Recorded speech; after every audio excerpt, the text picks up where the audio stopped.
Hi, my name is Rich and I'm here to tell you about Chapter 2.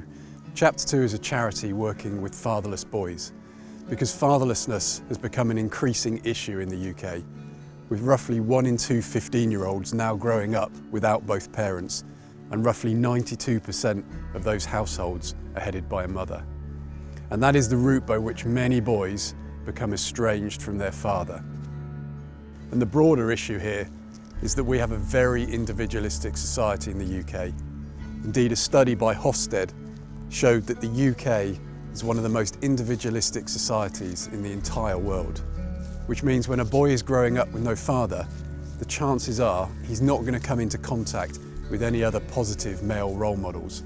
Indeed, he'll be left to work out what positive masculinity looks like on his own.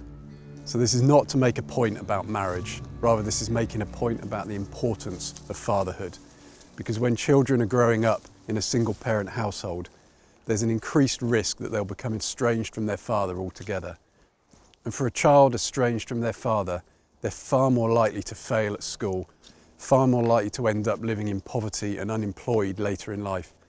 And actually they're far more likely to struggle with their long-term physical and mental health. And interestingly, it would seem that God cares very deeply for the fatherless.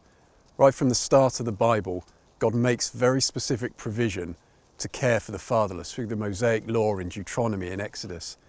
And then as we go into the Old Testament prophets, they frequently mention that God's people must care for the fatherless. Isaiah, Jeremiah, Zechariah, Ezekiel. And then as we go on into the Psalms and Proverbs, again we hear specific mention for God's care for the fatherless.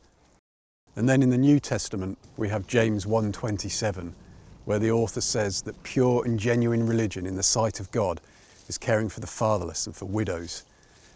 Now, it's hard to read that verse and not conclude that God seems to be saying something about fatherlessness or caring for the fatherless being a litmus test for our faith.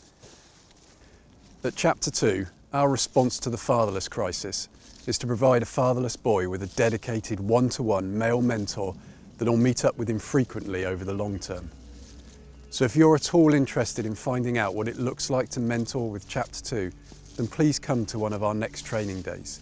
Because men, we need you.